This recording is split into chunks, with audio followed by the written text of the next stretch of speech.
रायपुर से बड़ी खबर है। कोयला घोटाले के आरोपी जेल से रिहा हुए हैं। रानू साहू, सौम्या चौरसिया रिहा हुए हैं। समीर बिश्नोई, रजनीकांत तिवारी भी रिहा हुए। इसी के साथ ही नायक और जायसवाल भी रिहा हो चुके हैं। सुप्रीम कोर्ट से अंतरिम जमानत मिली है। तो कोयला घोटाले के ये आरोपी हैं जो कि फिलहाल के लिए अंतरिम जमानत पर रिहा हो चुके हैं। सुप्रीम कोर्ट की तरफ से ये अंतरिम जमानत दी गई थी, लेकिन छत्तीसगढ़ में नहीं रहना है, इस बात के भी निर्देश दिए गए थे। तो सौम्या चौरसिया, रानू साहू, आपको बता दें कि समीर बिश्नोई, इसी के साथ ही रजनीकांत तिवारी समेत 6 कुल मिलाकर के लोगों को सुप्रीम कोर्ट की तरफ से अंतरिम जमानत दी गई है। तो कोयला घोटाले के आरोपी हैं जो कि फिलहाल काफी लंबे वक्त से जेल में बंद थे। आपको बता दें कि अब सुप्रीम कोर्ट ने इन्हें अंतरिम जमानत दी है, जिसमें रानू साहू, सौम्या चौरसिया रिहा हो चुके हैं। और पिछली सरकार की पावरफुल अधिकारी सौम्या चौरसिया, रानू साहू और समीर बिश्नोई समेत 6 आरोपियों को जेल से रिहा कर दिया गया। इन पर कोल और डीएमएफ घोटाला समेत कई मामले एंटी करप्शन ब्यूरो और ईडी ने चल रहे थे और इन्हें कोर्ट ने किस आधार पर जमानत दी है, ये जानने के लिए हमारे एसोसिएट एडिटर रूपेश गुप्ता ने बचाव पक्ष के वकील फैसल रिजवी से बात की है।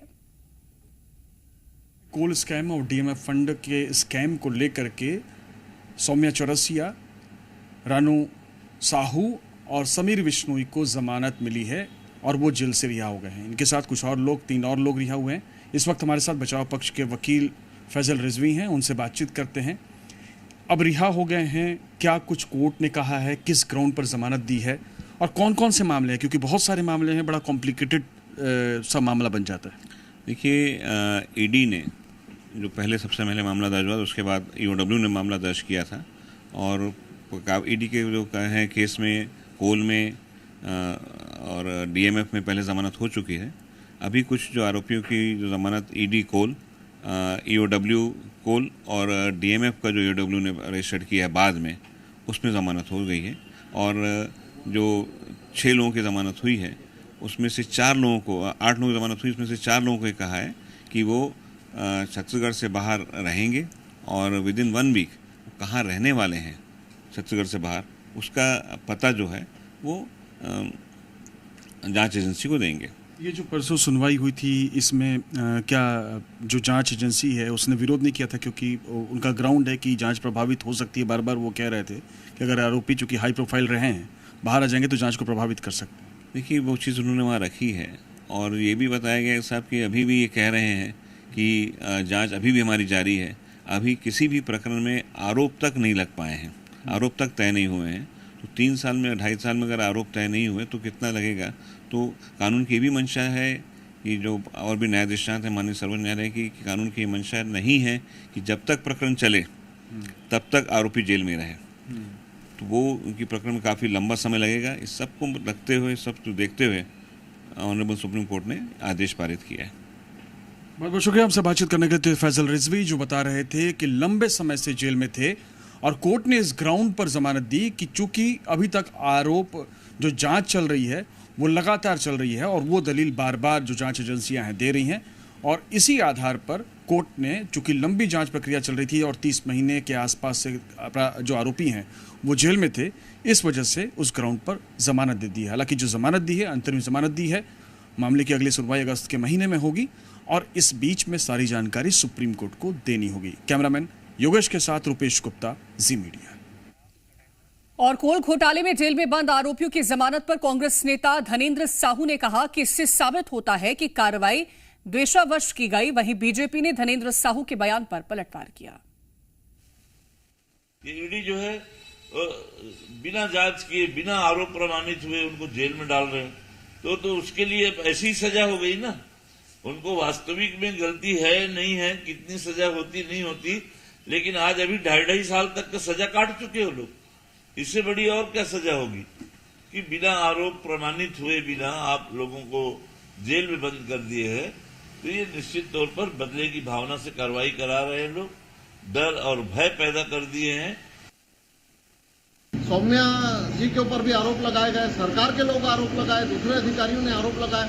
इस प्रकार आरोप के बाद अगर रिहाई हो रही है और कांग्रेस पार्टी अगर उस पर जश्न मनाए, बड़ी आश्चर्य की बात है। अदालत का ये फैसला है, हम अदालत के फैसले का सम्मान करते हैं, लेकिन भ्रष्टाचार के आरोप में पकड़े गए अधिकारियों के समर्थन में अगर कांग्रेस पार्टी खड़ी है तो ये बहुत आश्चर्य की बात है।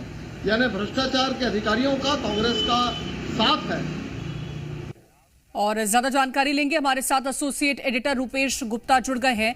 रूपेश, क्योंकि अंतरिम जमानत दे दी गई है, कोयला घोटाले के जो आरोपी थे उनको सशर्त ये जमानत दी गई है, जिसमें यह भी कहा गया है कि छत्तीसगढ़ में नहीं रहना है, और क्या बातें इस तरफ से सुप्रीम कोर्ट की तरफ से रखी गई हैं, और इस पर अब सियासत भी देखने को मिल रही है। देखिए, सियासत तो तब से हो रही है जब से सौम्या चौरसिया और दूसरे लोगों की गिरफ्तारी हुई है। तब से कांग्रेस, और तब तो कांग्रेस की सरकार थी, उसने इसे केंद्र सरकार का षड्यंत्र बताया था। और चूंकि लंबे इंतजार के बाद कोर्ट ने इस ग्राउंड पर जमानत दी है कि लंबे समय तक जांच चल रही है, तो वही दलील के सहारे लगातार जमानत की अर्जियों को खारिज करना कोर्ट को ठीक नहीं लगा, और इस आधार पर उसने सारे आरोपियों के जितने केस चल रहे थे सभी मामले की सुनवाई एक साथ की और इनको जमानत दे दी। लेकिन जो जमानत दी है उसमें कुछ कंडीशंस लगाए हैं। इस मामले की अगली सुनवाई अंतरिम जमानत है, अगस्त के महीने में होगी, तब तक फिर उसके बाद फैसला होगा कि यह जमानत को कंटिन्यू रखा जाए या फिर उसको न रखा जाए। इस बीच में इनके बाहर विदेशी दौरे पर रोक लगा दी गई है, लेकिन छत्तीसगढ़ में ये नहीं रहेंगे, छत्तीसगढ़ से बाहर रहेंगे, और इसकी जानकारी एक हफ्ते के भीतर दी जाएगी सुप्रीम कोर्ट को। और उसके बाद ये लोग किस राज्य में रह रहे हैं, कौन सी जगह पे रह रहे हैं, इसकी जानकारी सुप्रीम कोर्ट को होगी, और फिर उसके बाद ये लोग रहेंगे। लेकिन जिस तरह से बहुत सारे मामले चल रहे थे इन लोगों के खिलाफ, ईओडब्ल्यू में चल रहे थे, ईडी में चल रहे थे, उसी मामले को लेकर के, कोल लेवी को लेकर के, और दूसरा डीएमएफ फंड को लेकर के, तो इस मामले में बड़ी राहत मिली है। और आज जब रिहा हुए तो सबसे पहले सौम्या चौरसिया और रानू साहू, इन दोनों को पहले रिहा कर दिया गया। 8:30 बजे के आसपास ये रिहा हुए, और सबसे पहले ये मंदिर गए जो कि जेल परिसर में है, वहां पे पूजा अर्चना की, और इसके बाद छोटे वाले दरवाजे से मीडिया सामने खड़ी रही और पीछे के दरवाजे से ये लोग निकल गए। जो तीसरे एक आईएएस हैं समीर बिश्नोई 10:30 बजे के आसपास निकले हैं, और वो भी जब निकले तो उन्होंने भी उससे पहले जाकर के मंदिर में मत्था टेका था, ऐसी जानकारी आ रही है। और उसके बाद वो देवेंद्र नगर के घर गए। बताया ये जा रहा है कि रानू साहू अपने पति, उनके पति भी आईएएस अधिकारी हैं, तो उन्हीं के साथ उनके घर पहुंची, और जब घर पहुंची तो लोगों ने काफी खुशी जताई। लोग काफी, उनके घर वाले प्रसन्न थे कि लंबे इंतजार के बाद आखिरकार जमानत मिल गई है। तो राहत भरी खबर है परिवार वालों के लिए और उनके तमाम लोगों राहत के लिए मिल चुकी है उन तमाम आरोपियों को जो कि फिलहाल के लिए काफी लंबे वक्त से जेल में बंद भी थे। बहुत शुक्रिया आपका तमाम जानकारी पहुंचाने के लिए।